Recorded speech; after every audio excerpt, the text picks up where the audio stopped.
علماء نے کئی خصوصیات یہ روزے کی لکھی ہے، مجھے صرف 4 خصوصیت بیان کرنا ہے۔ روزے کی پہلی خصوصیت یہ ہے، جس کو حضرت امام غزالی رحمۃ اللہ علیہ نے لکھا ہے کہ روزہ یہ ایمان کا چوتھائی حصہ ہے۔ روزہ کیا ہے؟ ایمان کا چوتھائی حصہ۔ پھر انہوں نے اس کی وجہ بیان کی ہے کہ کس طریقے سے روزہ ایمان کا چوتھائی حصہ ہوتا ہے۔ اللہ کے نبی صلی اللہ علیہ وسلم کی ایک حدیث ہے جس میں آپ صلی اللہ علیہ وسلم نے ارشاد فرمایا الصوم نصف الصبر، کہ روزہ یہ صبر کا آدھا حصہ ہے۔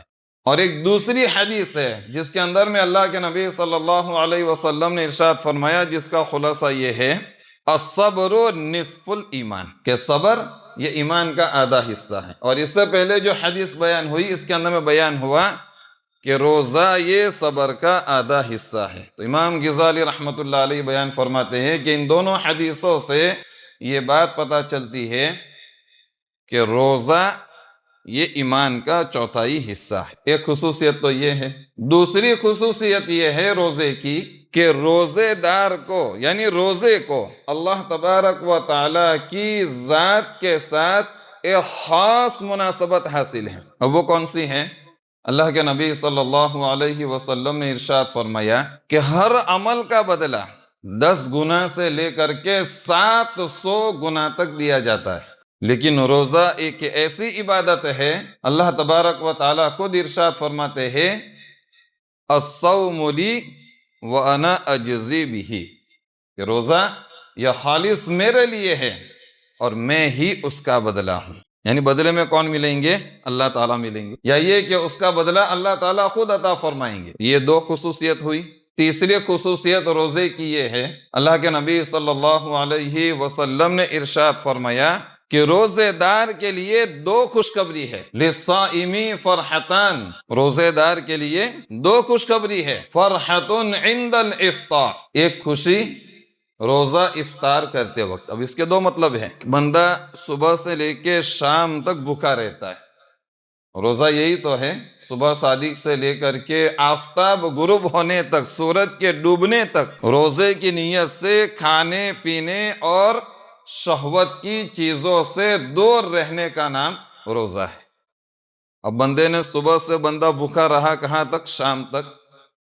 شام کو اسے بھوک لگی ہے، پیاس لگی ہے، اور اس وقت افطار کا جو ٹائم ہوتا ہے، بندہ پورا دن بھوکا رہ کر کے، پیاسا رہ کر کے، جب بندہ شام کو افطار کرتا ہے تو اس کی ایک الگ ہی خوشی روزے دار کو حاصل ہوتی ہے۔ ایک مطلب اس کا یہ ہوا۔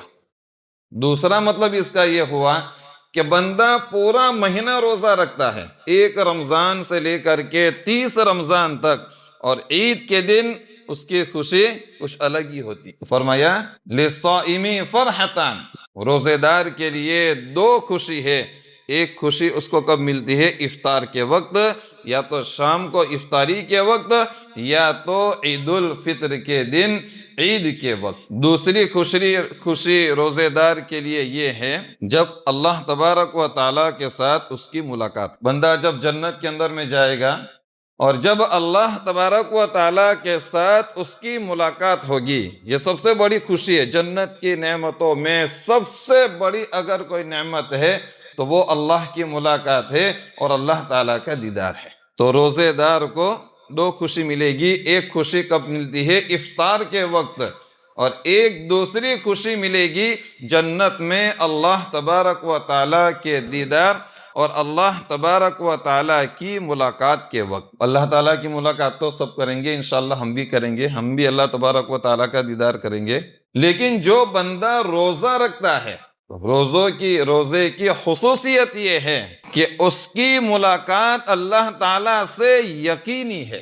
روزے کی جو خصوصیت یہ ہے وہ یہ ہے کہ جو روزے دار ہوتا ہے، روزہ رکھتا ہے، اس کی ملاقات اللہ تعالیٰ کے ساتھ بالکل یقینی ہے، اس لیے کہ ساری چیزیں غلط ہو سکتی ہے، اللہ کے نبی صلی اللہ علیہ وسلم نے جو بات بتائی وہ کبھی غلط نہیں ہو سکتی۔ اور یہ صاف حدیث ہے کہ روزے دار کے لیے 2 خوشی ہے، ایک خوشی افطار کے وقت، دوسری خوشی اللہ تعالیٰ سے ملاقات کے وقت۔ تو یہ پتہ چلا کہ جو روزہ رکھتا ہے اس کی ملاقات اللہ سے یقینی ہے۔ اور ایک روزے کی چوتھی خصوصیت یہ ہے کہ جنت کے اندر میں 8 دروازے ہیں، جس میں سے ایک دروازے کا نام ریان ہے، اس کے اندر سے صرف روزے دار داخل ہوں گے۔ اور بھی بہت ساری روزے کی خصوصیات ہے۔ خیر، رمضان کا مہینہ بڑی عبادت، بڑی فضیلت والا مہینہ ہے، اور اس کی جو خاص عبادت ہے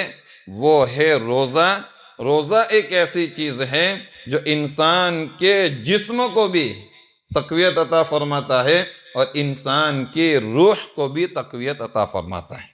ایک مہینے ہمارے اعضاء کو آرام مل جاتا ہے۔ ہمارے جو اعضاء ہے پیٹ کے اندر میں، اس کو ایک مہینے کیا مل جاتا ہے؟ آرام۔ ایک مہینہ اس کی سروس ہو جاتی ہے۔ حضرت مفتی ہارون صاحب نے اس کے اگلے سال بیان فرمایا تھا کہ روزہ ایک ایسی عبادت ہے جو بڑی بڑی مہلک بیماریوں کو ختم کر دیتا ہے۔ ہمارے بدن کے اندر میں بعض جراثیم ایسے ہوتے ہیں جو بڑی بڑی بیماریاں پیدا کرتے ہیں۔ اب روزہ ایک ایسی عبادت ہے کہ بندہ جب روزہ رکھتا ہے، اسے بھوک لگتی ہے، اسے کھانے کی اشد ضرورت ہے، لیکن چونکہ روزہ رکھنے کی وجہ سے وہ کھانا تو نہیں کھا سکتا جب تک سورج غروب نہ ہو جاوے، تو ہمارا جو بدن ہے وہ ہمارے بدن کے اس مہلک جراثیم کو کھانا شروع کر دیتے ہیں جو ہمارے بدن کے اندر میں بڑی بڑی بیماریاں پیدا کرتے ہیں۔ آج بیماری زیادہ اس لیے ہوتی ہے کہ ہم کھانے کے اندر میں پرہیز نہیں کرتے، زیادہ کھانے کی وجہ سے بیماریاں ہوتی ہیں۔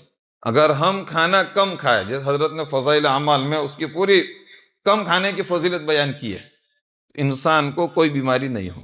تو کہا کہ روزہ ایک ایسی عبادت ہے کہ جو ہمارے بدن کو بھی طاقت دیتی ہے اور ہماری روح کو بھی طاقت دیتی ہے، یعنی دنیاوی اعتبار سے بھی فائدہ ہے، آخرت کے اعتبار سے بھی فائدہ ہے۔ تو اللہ تعالیٰ نے مبارک مہینہ عطا فرمایا، اس کی اللہ تعالیٰ ہم سب کو خوب قدر کرنے کی توفیق عطا فرماوے۔